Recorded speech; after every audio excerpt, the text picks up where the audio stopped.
Amorim could have done that a little more when he came in, of course. Reports suggesting that he has told the squad he will be staying. Of course, there were suggestions that he could walk without compensation. However, he will take charge of United at the start of a new season. But it looks like Garnacho will not be part of his plans. I suppose, Don, there's a lot of buzz around Garnacho, but where's he going to go? What's he going to do? And how much of a concern is his attitude? Where's he going to go? He's been highly linked with Napoli, with Antonio Conte. I could see him fitting in there very well. I think he's one of these players, Garnacho, where I think you might see the best of him when he moves away from Man United. I commentated on Napoli last night and they won the Scudetto, and Scott McTominay got voted MVP in Serie A, and he's a player that I'm stunned that Man United let go because the legs that he's got. And I think Garnacho's one of those players where I think he needs a little bit of attention. I think you can see that he needs to be brought into line sometimes. But undoubtedly, there's a player in there. You've got to work with him. You've got to find the best of him. I think Amorim's put that flag in the sand very early on, and he's been quite steadfast in his system. But I think, in all honesty, I think he's threw a lot of the players under the bus at times.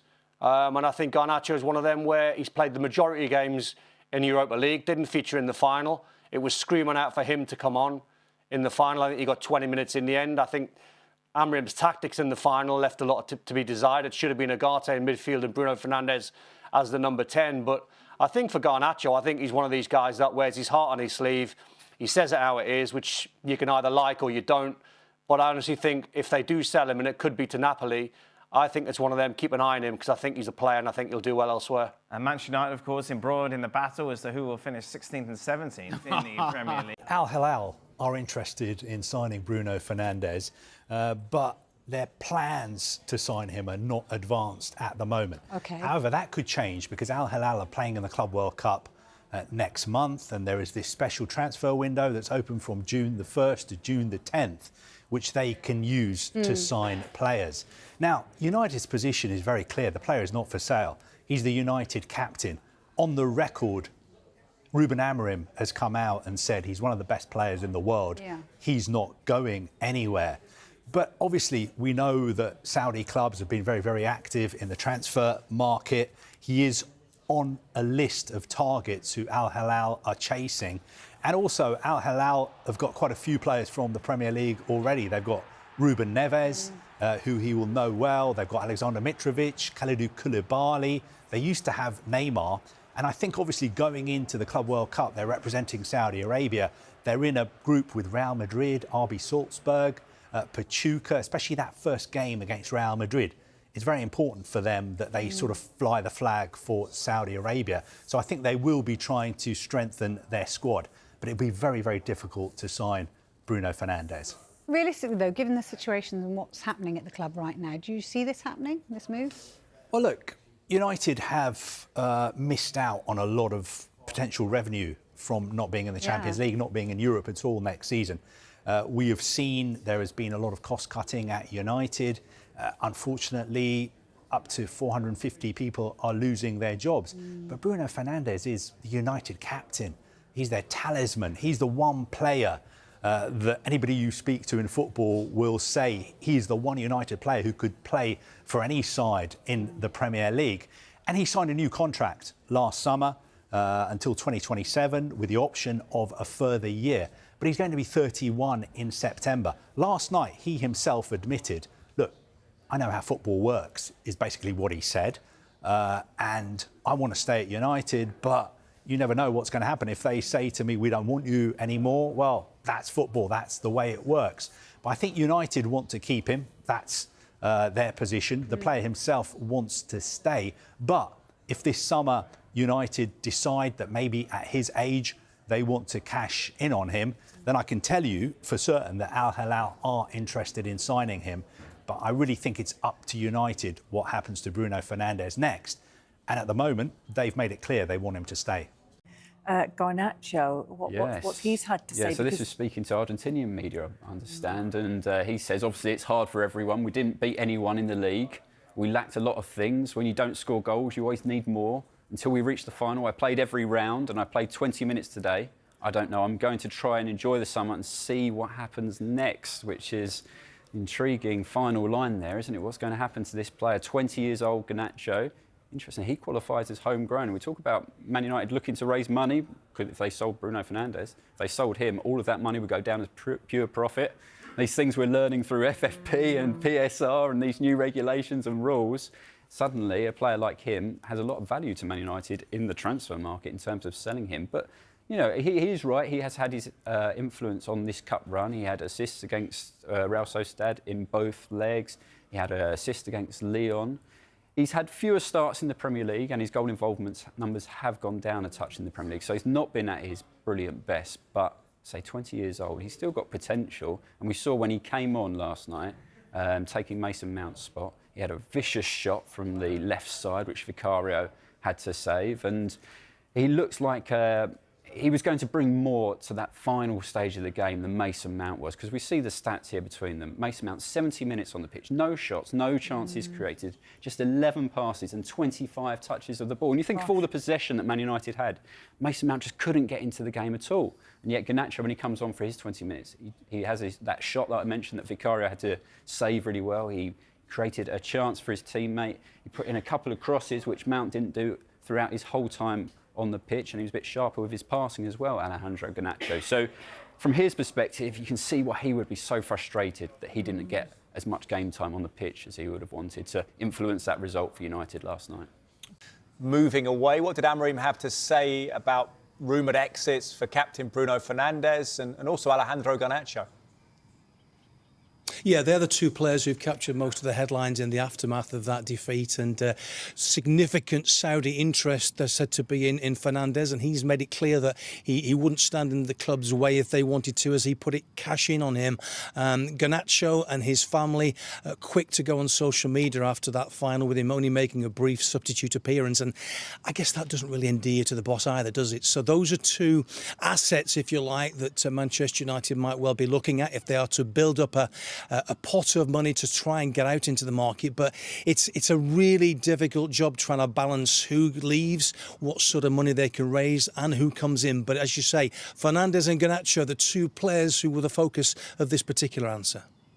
I always speak with my players, but the focus now is the last game. I don't know what is going to happen. We have a plan. We were prepared for both situations, with Champions League, without Champions League. We have an idea what type of squad we want, but now we have to focus on the game because we still have the last game and we'll have time to address all that situations.